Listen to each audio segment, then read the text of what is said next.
On the last day of next month and the first day of March this year, ODM delegates drawn from the 290 constituencies will assemble at the Kasarani Gymnasium in Nairobi to pick their party's national leaders. The ODM National Delegates Conference will be convened almost a year after its flag bearer in the presidential contest, Raila Odinga,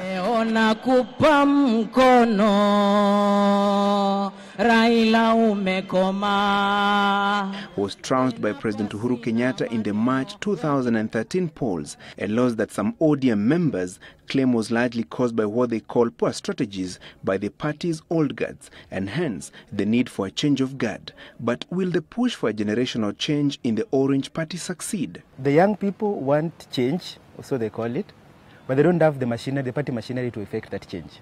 The delegates do not belong to them. Yeah, these delegates were elected sometime in 2012. They belong to what you call the old party machinery. A lot of these new guys attempted to, but did not succeed in bringing their delegates into the system. So it's very unlikely that the will to change the party will be affected by delegates that do not belong to them. ODM! So far, no party member has declared interest in the party leader's position held by former Prime Minister Raila Odinga.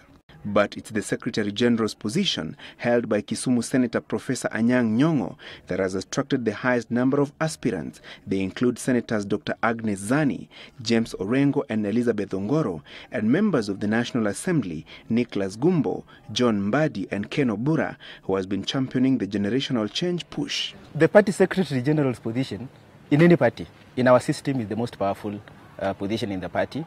Political Parties Act says the SG is the accounting office of the party. So for obvious reasons, the Secretary General attracts the most attention, other than the party leader, of course.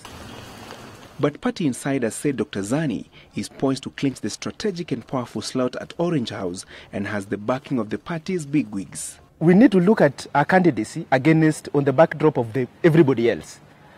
You're replacing Anyang' Nyong'o, hopefully, as the party Secretary General, and as the SG, you have the policy head of the party. You need to replace him with someone of his caliber. Yeah, it will be pretty difficult to convince the people that some of these so-called young members of parliament bring the same gravitas to the party as Agnes Zani would. 4 political leaders are being linked to the chairman slot. They are Mombasa Governor Ali Hassan Joho, former Speaker of the National Assembly Kenneth Marende, and lawmakers Paul Otuoma and Mpure Aburi. Those eyeing the vice chairperson's seat include Nairobi Governor Dr Evans Kidero, his Turkana counterpart Josephat Nanok, Senators Janet Ongera and Otieno Kajwang, and 4 members of the National Assembly, Manson Nyamoya, Adan Keinan, Dalmas Otieno and Millie Odhiambo. Francis Gachuri, Sunday Live.